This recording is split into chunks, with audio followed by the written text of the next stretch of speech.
Well, hello, my friends. Michael Nicodemus here. Michelle's in the other room working on the bridge. So she actually made a couple of cardboard templates for that. But that's not what I'm really going to talk to you about. I got another unboxing video I'm going to be doing here. I got something in the mail today, and I'm going to go ahead and open this so you all can see what I got. And I'm going to do that right now.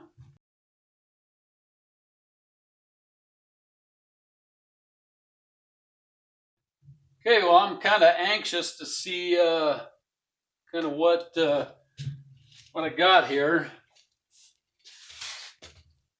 You see my last unboxing video. You know, I got some double curved risers.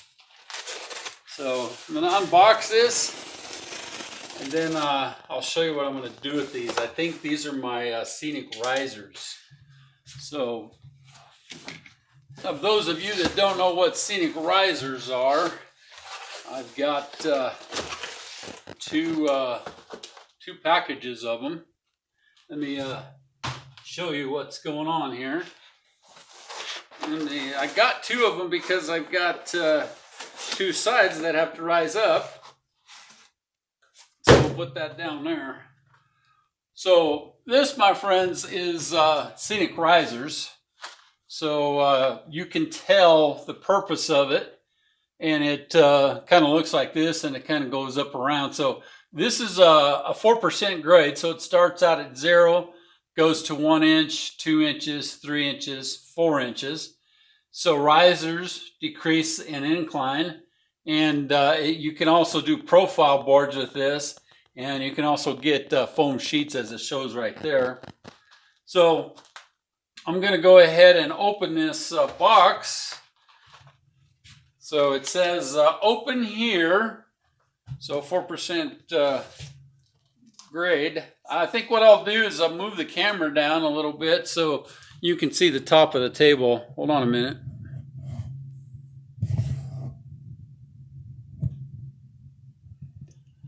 There we go. Kind of see a little bit better about what I got going on here. So let's go ahead and open this up. And I'm going to be working in this area really quick. You know, I don't actually do it here. I just show you what I'm going to be doing with it. So I'm going to go ahead and use this utility knife to go ahead and scribe a cut through here. These are made out of styrofoam, so I got to be careful. I could have tried to just use my regular foam and carve the pieces to get them to go where I wanted, but I was a little concerned about how that was going to work. So as I open these up, you're seeing basically what I'm seeing. That's a tapered end that's going up. So this end, as you can tell, this one's narrower and it goes up. I don't really think I'm going to need all of those. So I'll show you what I'm going to be doing. So I'm thinking I'm probably going to be using 2 or 3. And the nice part about this is that it will flex and bend around the track. So this is the first one that I start with. And as you can tell, it's narrow on that end and it gets bigger. Okay.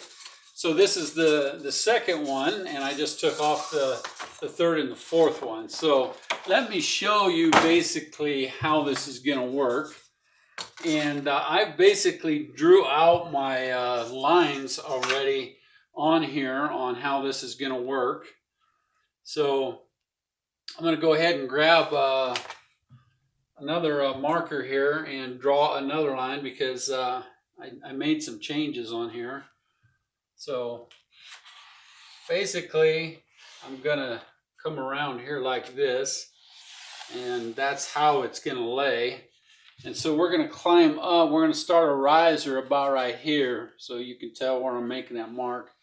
Most of this is gonna be covered up and landscape, so I'm not worried about putting a mark on there. So I'm gonna take a little marker, a black marker. Hopefully I got one here. And I'm just going to put a quick X on the ones that I know I'm not going to be using.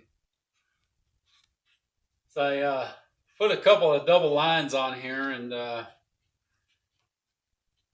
don't want to make a mistake later on. And all this is going to be covered up with plaster cloth, which I'll be showing you a little bit later. So basically I've got this drawn out now for the inside circle. So I'm going to take my 2 halves, and I'm going to be, that makes a full circle, but I need about a 2.5 inch more piece. So basically what happens here, my friends, is I start this curve and start putting nails down, and this thing will start curving as I start building my slope, as you can tell right there.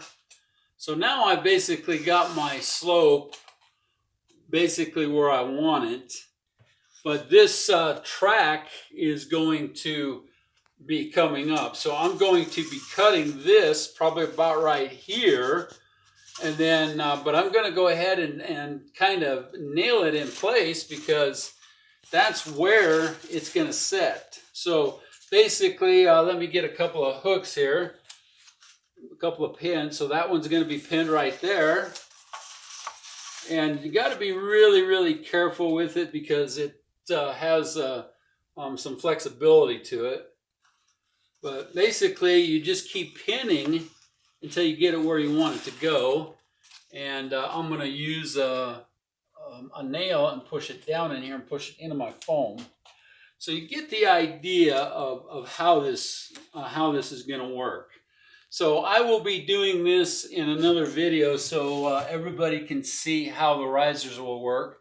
I will glue this down in place, and it will continue over here. So this one will follow the curve around like this and then come over here. And then I will, wherever that's at, that measurement, let me throw a tape measure on there real quick. Pardon for that. This is actually going to rise 2 inches, and that's perfect, because then we'll be where this locomotive is setting up above that. So we'll be working on that in a little bit.